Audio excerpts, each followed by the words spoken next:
Hey everyone, expert series, Mr. Greg Dickerson. How you doing, sir?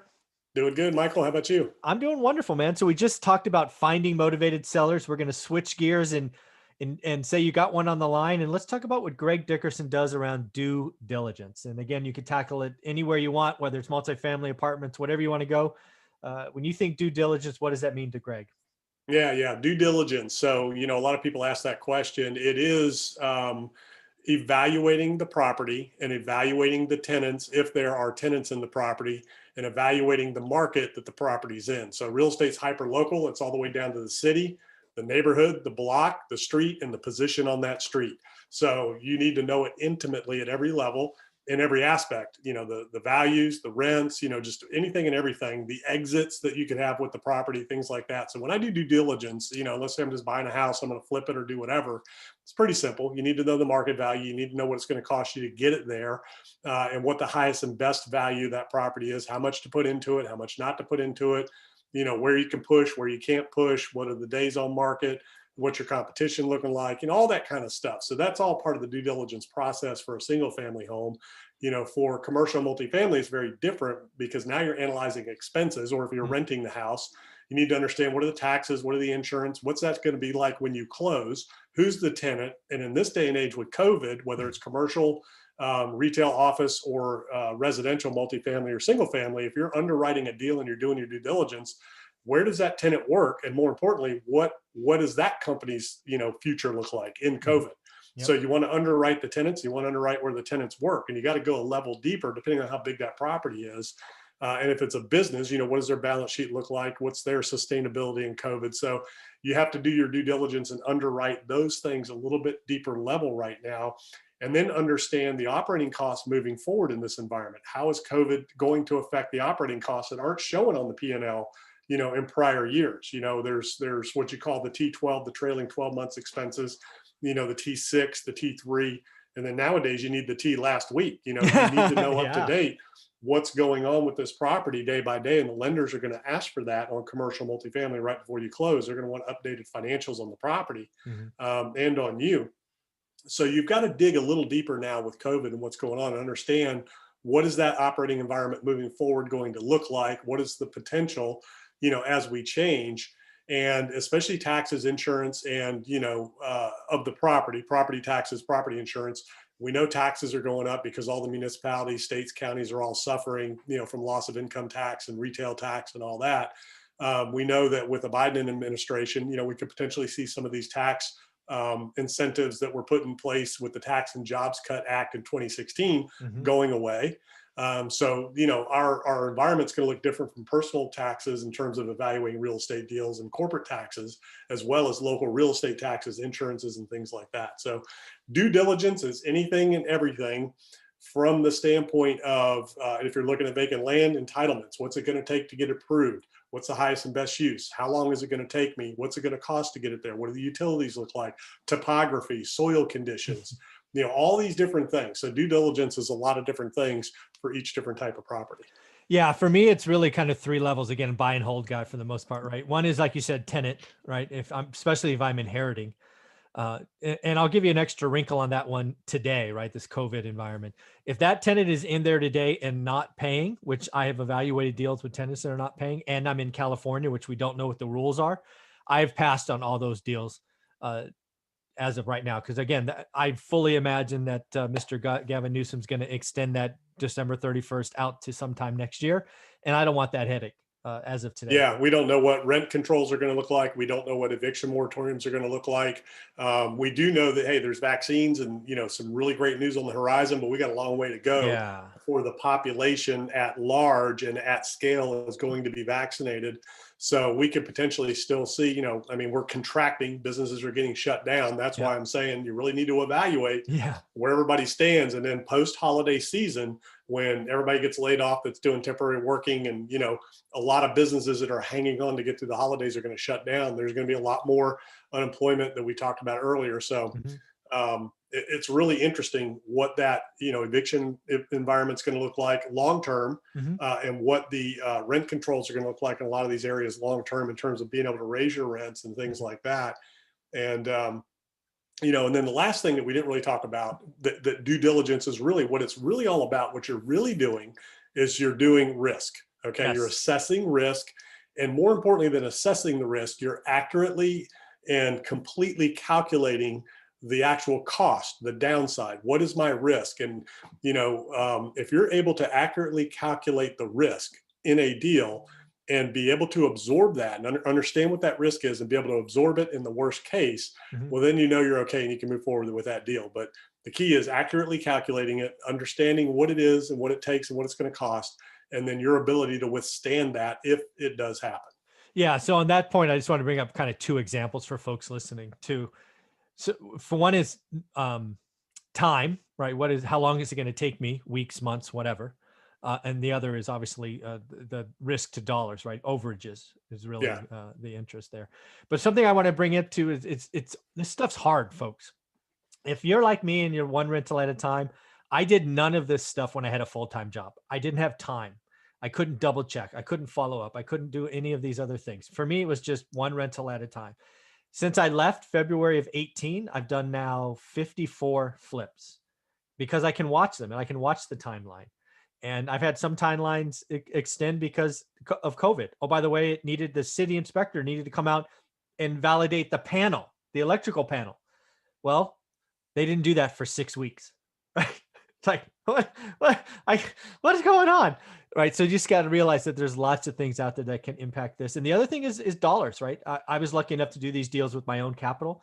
If you're doing BRRRR strategies and you're using private or hard money, be very, very conservative because people do their own ARVs, but most people do their ARVs like their purchases. A refi ARV is often lower, and that's the exit of a BRRRR is a refinance. So I don't think enough people are talking about the downside of the refi appraisal, and it catches too many new people. How many people have lost $10,000, $20,000 locked up in a deal that they couldn't come back and they couldn't pay their lender back? It's you got to be more Yeah, hard conservative. money is dangerous for anything but a short-term flip. Anything Yeah. that's long-term, you do not want to use hard money for. It's expensive. It adds up quick. Get a private investor. Get somebody to partner with you, and split the profits. Don't get yourself into a hard money loan that's just ticking, Yeah. and you do Eat all you this hard alive. work, and then you just hand the property over to them. Yeah. Very dangerous. And yeah, that was a good point. A lot of people, don't understand BRRRR and how it works. Which is just buy, repair, renovate, or buy, renovate, rent, refinance and repeat. Right. It's nothing new. It's something that we've all done forever. And I've been Yeah. full-time since 1997. So Mhm. I've had the benefit. I've been a full-time entrepreneur, doing this, and I had a team. So, so if you're working full-time, you can do like Michael did and do what you can do yourself, or you can outsource to a Yeah. team. You could. So, you can get realtors, contractors, all that. So you can work a full-time job and still do as much as you want to do, as long as you've got a team and the ability to delegate and handle that, because you don't have to do anything yourself. And when I was doing it, I didn't do it myself. I had a team. I had a building company and a real estate company. And I had people that worked for me. I had subcontractors, and everything was done by them. All I did was just, sign the documents. I showed up at closing on the buy and on the sell. That's what I did. Went to the And bank. yeah, exactly. That was my job. I got that one. I'll take that one. Yeah, and evaluating the deals, of course. Yeah, of I course. always looked over all the deals, but I had Yeah, people sending them to me and all that. So for me, I never would give up finding deals and securing capital. Those are my yeah. two things. Everything else is outsourced. That's where the money's made. And that's what I tell a lot of people. You can outsource everything, but somebody's got to focus on finding those deals, evaluating them, making the decision, and bringing the money to the table, because without the money, there is no deal. I totally agree. Yeah. You got to be able to control it. You got to be able to buy it, close it, and then own it for whatever the duration is. Because again, I saw up close and personal in 08, people have those hard money loans, just eat them alive.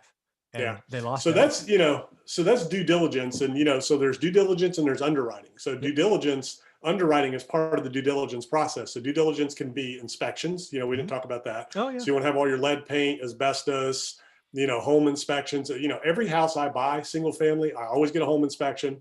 Even though I'm a sophisticated, seasoned builder, I still want the home inspector's opinion, because I want to know what they're looking for when I go to sell it, so I can make sure I address it. So I get a home inspection. That's a good idea. Unless I'm going to gut it. If it's a major remodel, I don't worry about it.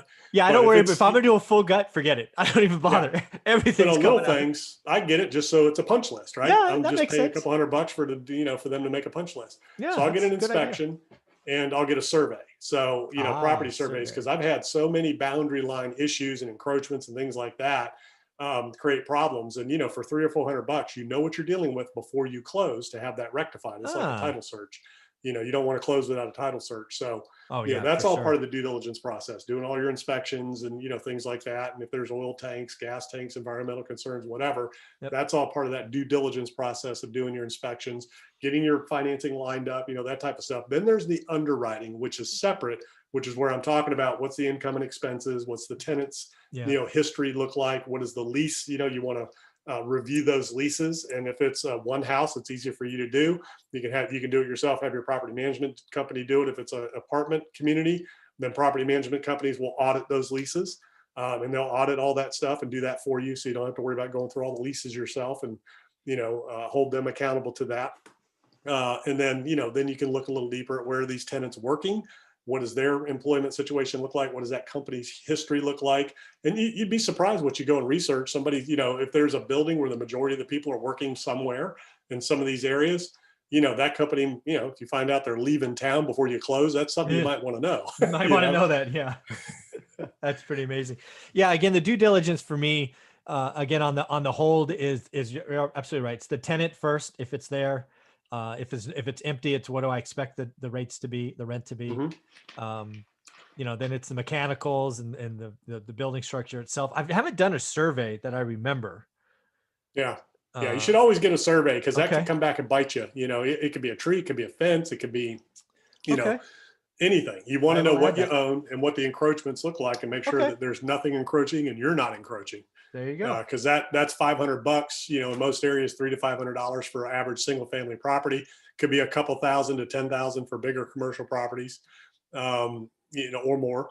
But for single family, it's very inexpensive and it's insurance. Yeah. You're You're just, right. hey, I know what I got. Don't Yeah. rely on property tax records because those Yeah. those lines aren't always accurate. Those aren't always right. Yeah. That's for sure. And then the other one is due diligence on the financing, right? Hmm. Is it a bank loan? Is it a hard money? Is it private money? If it's private money, have you done the deal with this person before? Right. And again, ask the hard questions up front before you close, especially if it's private money. Like what happens if you need the money, right? If you're like in 2010, I was doing 10-year notes, interest only. So we had to have that conversation. What happens if you need the money fast? Because I'm going to be in an illiquid asset. I might not be able to refi. If this is your last dollar, I'm not interested, right? Yeah. So you got to have those conversations on financing because you don't want to have financing bite you, uh, in my opinion. And here's one I get all the time. How do you value a vacant property? So There you whether go. it's multifamily, commercial, whatever, like people are like, well, how do I evaluate income producing property that's vacant? Yep. Houses are easy because it's all about comps or smaller multifamily. But let's say you got a 20 unit building Yeah. and it's vacant. How do you value that? Oh, it's very, actually, I bought one of those. I bought one of those in 2010. It was a 10-unit vacant building. It was, yeah. How did I value it? I knew the rents, what it would be. I knew what the costs were. And oh, by the way, I negotiated with the bank that held the loan. So, um, we had a mutual agreement. Basically, I just took over the debt. Yeah, so that works too. So, but you need to know, is that debt appropriate? Yeah, Because for if you're sure. taking over too much debt, that doesn't make any sense. And the lender will take a card back, Uh, and they'll write that down a little bit sometimes to get it off their sure. books because bad debt affects their ability to lend. Hmm. So, banks don't like to carry, bad debt on their books. Yeah. So, for a vacant property, what I look at is I want to get it, obviously as cheap as you can, Of course. for a deal that works for everybody. But you start with the end value, income producing property like that, commercial, multifamily. It's all about the income. So that's the first thing you look at. What's the net operating income I can derive from that property when Yep. it's completely done, renovated, and stabilized? Then you work it all backwards because there's going to be a value on that income. Now, Yep. in commercial property, it's your net operating income first, replacement cost and comps second and third. Correct. You can flip those two either ways, comps, then replacement cost third. That's how appraisers do their reports. That's how they look at values and determine it. So you need to know those three things. What's the income? What's Yep. that worth? Cap rate. What's the market cap rate for stabilized properties for this type and class of asset that I'm looking at? What are the comps and Hmm. what's replacement value? What is it going to cost you to replace it if it would, if you're Hmm. building new? Sure. So that's the things you look at. And then, you start with that end value and you work it backwards and you subtract whatever cost it's going to take to get the thing renovated, get it leased up, all your expenses. Yep. Then you subtract, what you want to make in the deal, and that leaves you Profit. what Yep. you what you Okay. want to pay for it. So Totally that's how agree. I do vacant buildings. Yeah, those are really cool. As we wrap up due diligence, any other kind of thoughts you're thinking about you want to leave with? Yeah, so just be thorough. Don't take any shortcuts. Don't assume. Oh And yeah, and don't assume. yeah. And generally, if something is bugging you about a deal, go with that instinct. Yes, definitely. I guess the last thing I want to ask you on due diligence is how long do you think you should give yourself? Because you could due diligence forever. Yeah, it depends on what it is. Development deals, as long as you can get. So I'll take deals where, I'll have 3 to 6 months just feasibility, not even due diligence, just feasibility. Okay. And then once I decide, okay, the project looks like it's going to work, then I'll go through to a due diligence period to where I get my permits and all that and entitlements, and I don't close till I get those. So, Mm, so that's okay. development. If it's an existing asset, generally for commercial multifamily, you want to give yourself at least 2 to 3 months of due diligence to be able to do your underwriting, your due diligence, your financing, and all that. In more competitive markets, people are shortening that to 30 days. So you need at least 30 days because it goes by Agreed. quick. Yeah, it But does. I like 60 or 90 days of just straight up due diligence where I Yep. can walk at any time. And then beyond that, earnest money goes hard. Then you close 30 to 45 days later. So Okay. single family residential, typically you get what, 7 to 10 days, Yeah, it's maybe 10 days. 15. Yeah, 10 to 15 Yeah. days. Yeah, and again, in a competitive market like this, just like the shorter the better. But hopefully the Yeah, yeah. market's not. Single family, you close all cash in a few days. No big deal as long as you know that there's no serious environmental issues or concerns that Yeah, could pop no up. gas Commercial's tanks. different. Yeah, Yeah, for sure, for sure. but some people are jumping in and closing commercial, in multifamily quick just to get in there. And some of them you might be able to make that decision with, and be able to do it quickly if you're willing to take the risk and assume the risk that the worst case happens, Yeah, which is you lose all your tenants and building gets condemned. yeah. Woo, that's a worst case scenario. All right, folks, we're going to switch gears into topic number 3. You're going to want to pay attention to, and that is what do we do with all our cash that we have? We're going to talk about what we do now and what we've done historically. Stay tuned for that. Thanks, Greg.